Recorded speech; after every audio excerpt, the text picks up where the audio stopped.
काम कौन किया? ए काम करेगा जो बाली को मारे। हाँ करता राम कस भे मतिहीना, कपट मृगा उन्हें नहीं चीना। बोला रामचंद्र राम के ऊपर था जब वो हिरण कपट करके आया था, रावण का मामा मारिच कपट करके आया, तो राम ने क्यों कौन बेरा लगा उस बात का कि वो कपट है? वो तो अंतर्यामी था, उन्हें पता लगना चाहिए था कि तो सड़क तेरे साथ में है, और उसके कारण सब कुछ उल्टा बैठा। राम क्या करे? दो करता वृतंत है किन्ने जम के काम, दो करता कृष्ण और रामचंद्र काल रूप में। दो करता वृतंत है किन्ने जम के काम, जीव अनेक परले किए ऐसे कृष्ण और राम। अनेकों जीव परलन किए इसे कृष्ण और राम। कबीर साहब कहते हैं धर्मीदास तुम हमारे वचन ध्यान से सुन लो ताकि तुम्हें काल का ग्रास न पड़ना पड़े। दुनिया के सभी लोग मन चाहे ढंग से राम के नाम का सेवन करते हैं और वे जन्म मरण के चक्कर से मुक्त नहीं हो सकते। राम का सच्चा नाम कर्म रूपी लकड़ियों को, सुनिए इन बातों को, राम का सच्चा नाम कर्म रूपी लकड़ियों को जला के राख कर देता है। जीव अंतर्मुख जीव अंतर्मुख होकर अपनी सुरत को उस सच्चे राम नाम से क्यों नहीं जोड़ता? राम नाम तो अंदर हों लग रहा है, उसको क्यों नहीं सुनता ये? और क्यों बार बार भवसागर में गोते खा रहा है दुनिया में कर्म धर्म करके? लोग श्री कृष्ण को नंदलाल कह के उनकी स्तुति और आराधना तो करते हैं, पर उन पर भरोसा रखने वाले उनके सच्चे भक्त पांडव भी कर्म जाल से नहीं बच सके। कबीर साहब धर्मीदास को सूचित करते हैं कि सभी अवतार परमात्मा के दास हैं और दासों की पूजा भक्ति की अपेक्षा उनके मालिक परमेश्वर की पूजा भक्ति करनी चाहिए। मतलब दासों की क्यों पूजा करें, उसके मालिक की पूजा करो ना, कर पाए करो।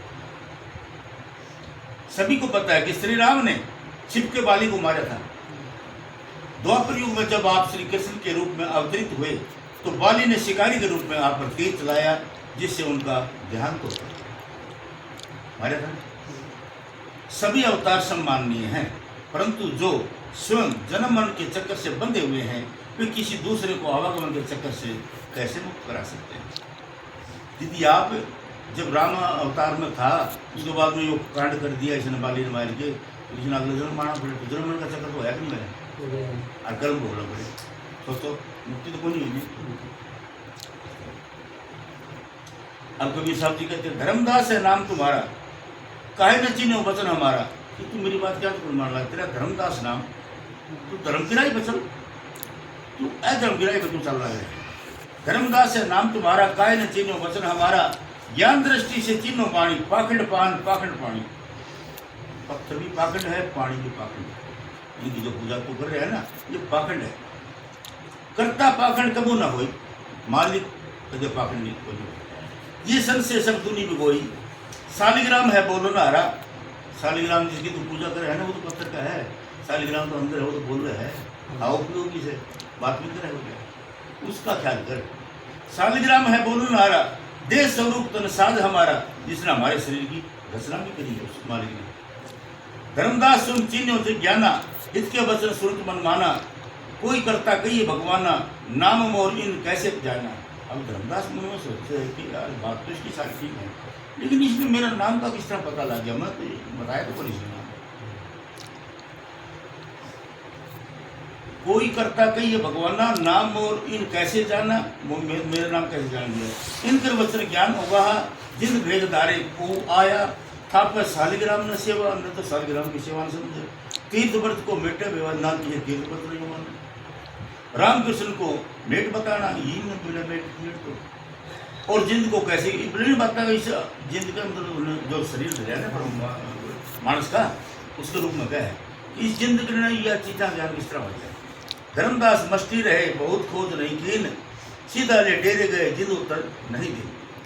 कबीर साहब ने कहा तुम्हारा नाम धर्मदास है, फिर तुम सच्चे धर्म के बारे में हमारे वचन क्यों नहीं समझते? तुम अंतर्मुख ज्ञान की दृष्टि से देखोगे तो स्वयं ही ज्ञान हो जाएगा कि पत्थर से बनी मूर्तियों की पूजा और तीर्थों के पानी का स्नान मेरा पाखंड है। पाखंड करने से कुछ प्राप्त नहीं होता। संसार के लोग मूर्तियों की पूजा और तीर्थों पर स्नान करने को परमात्मा की भक्ति समझने के भ्रम का शिकार है। ये लोग परमात्मा भक्ति माने तीर्थों पर जाना या नहाना कितने पाएंगे या और किसी धर्मस्थल पर जाना परमात्मा भक्ति समझिए। निपुणी काल में जान खिला रखे। सच्चा सालिग्राम सचेत है, वो गूंगा भाई अति तो पत्थर ने पूछे। सच्चा सालिग्राम सचेत है, वो गूंगा या बहरा नहीं, वो सब कुछ सुनता और बोलता है। उसने हमारे शरीर का भी सर्जन किया है, वो सालिग्राम से उसका कोठा कर है बंद बैठे। धर्मदास जी पर इन ज्ञान की बातों का बहुत असर हुआ। अपने भले भले की बातें सुन के उनके मन पर गहरा प्रभाव पड़ा। उन्होंने सोचा कि ये ठीक है, परमात्मा सृष्टि का सर्जनहार है, परंतु महात्मा को मेरे नाम के बारे में कैसे पता चल गया? मैंने तो अपना नाम बताया ही नहीं। इन महात्मा के वचन सच्चे ज्ञान से परिपूर्ण है।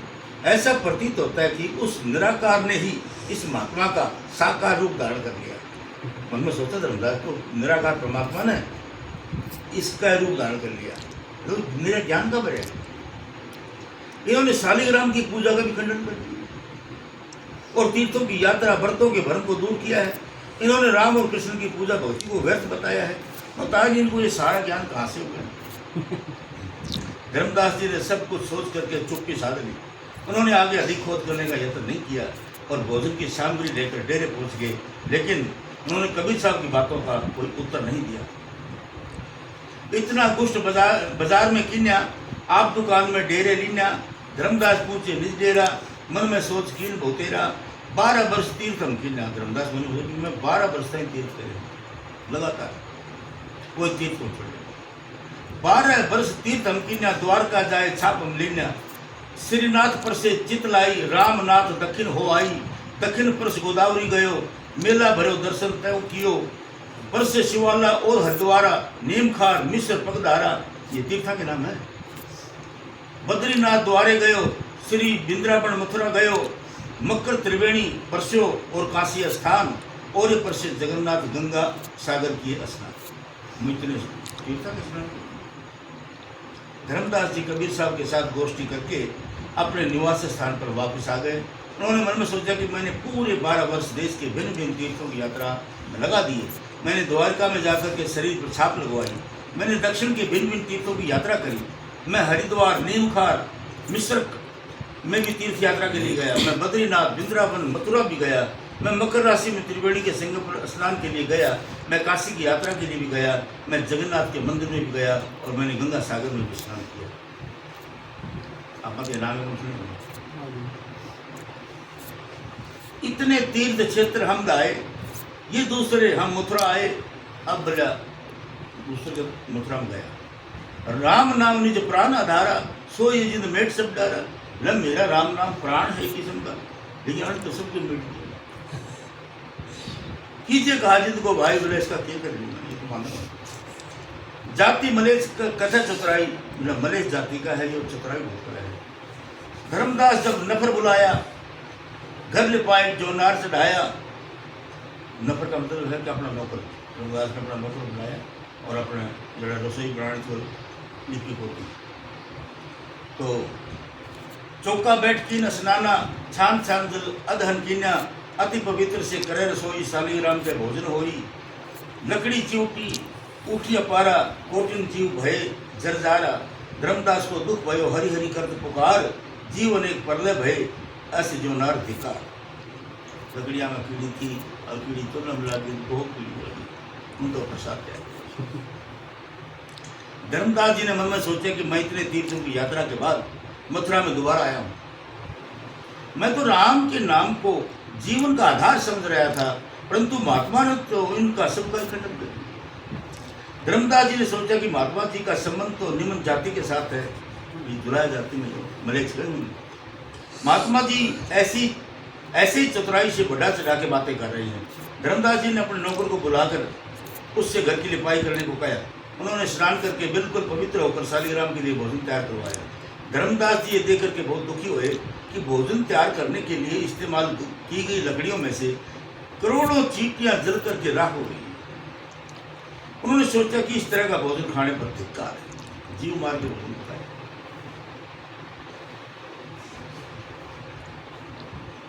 लकड़ी काटी जलमा बुझाई, चूल्हा बुझायो बहुजल ले आई, जो कुछ जरे सो जर के भाई, जो बचे सो ले बचाई। मतलब जो बड़की जो बचे सो बचा लो। न पर हाथ जिंद बुलाई, ये भोजन ले जिंद खाई। उस नौकर का हाथ पर कवि साहब को बुलाया, बिला जी भोजन। धर्मदास जी ने बाकी बची लकड़ियों को आग में से निकाल लिया और उनको पानी से बुझा दिया ताकि बाकी जीव बच जाएं। धर्मदास जी ने नौकर द्वारा कवि साहब को संदेश भेजा कि आप आके भोजन कर लो।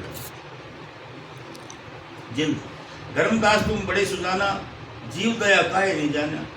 कवि साहब जी तुम वैसे तो बहुत पवित्र है, बड़े बड़े तीर्थों का तरह स्नान कर लिया, लेकिन तेरे एकदम दया तो बनी। तो कितनी कीड़ी मार कितनी, ये कौन है? ये भी परमात्मा के अंश है। और दया बिना परमात्मा पाओगे नहीं। दया धर्म का बोल, दया धर्म है। धर्मदास तुम बड़े सुजाना, जीव दया काहे नहीं जाना। कीन्या नेम अनेक हजारा, लकड़ी धोई रचे जो नारा। निरख निरख तुम काहे न बीन्या, नाम तोर देवतन कह दिन्या। जो लो जीव दया नहीं आवे, तीर्थ भरम के जन्म गवावे। जब लग किसी जीव में दया का भाव नहीं आएगा तो यूं ही जन्म मरण का चक्कर में पड़ा रहेगा। दशरथ सुध श्री राम को आए, तिन्ही अपने जीव सताए। बैर बाल के हतन को विष्णु दे धर दीन। जो जीव मारे हते, तीन दिन बदला दिन।